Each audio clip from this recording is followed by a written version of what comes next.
السلام عليكم. اليوم في شهيوة عبد الرحمن جبت لكم وصفة خبز الدار اللي درته بالسميد والفارينة بلا عجين وبلا تعب.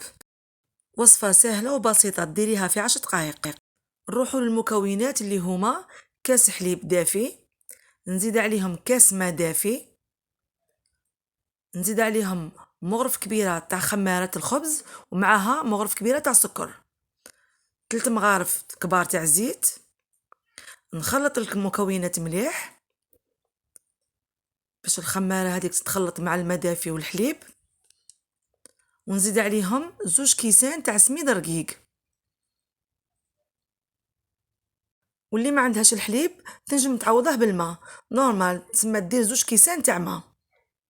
نخلط المكونات تاوعي مليح، السميد مع الخميرة باش يتخمر، نغطيه بالبلاستيك ونخليه يتخمر ومن بعد نعاود نولي معاكم.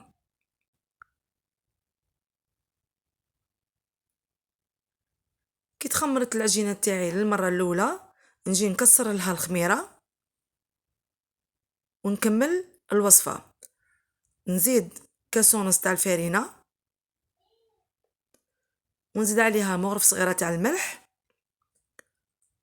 ونخلط العجينه تاعي، نبقى نعجن غير بيدي،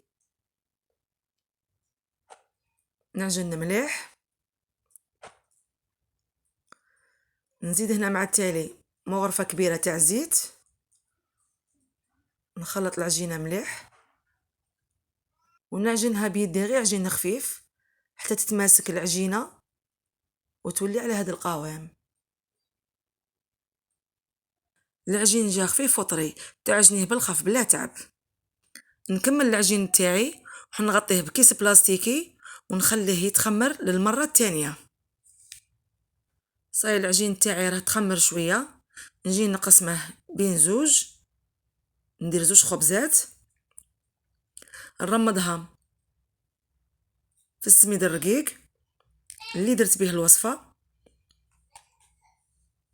نرمض الخبز تاعي ونحطها في البلا اللي راني دايره عليه ورق الطهي. نحط الخبزه الاولى ونروح نرمض الخبزه الزوجه،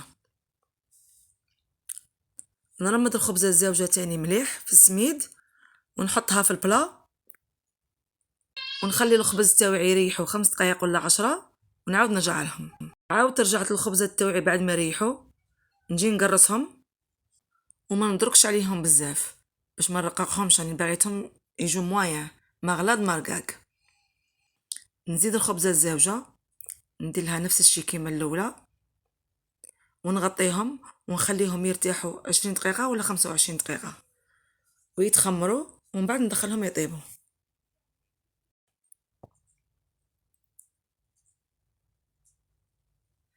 بعد 20 دقيقه رجعت للخبزات التاوعي لقيتهم تخمروا، شوفوا كي جاو تخمروا غايه. دوك ندخلهم للفرن اللي راني محمياته من قبل ونخليهم يطيبوا.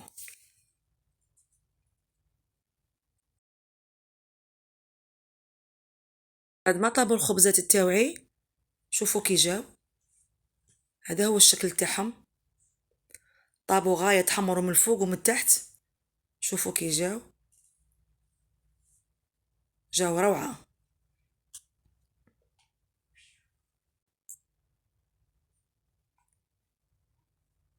نجيب سكين ونقسمهم معاكم باش تشوفوهم الداخل كي جاو دايرين.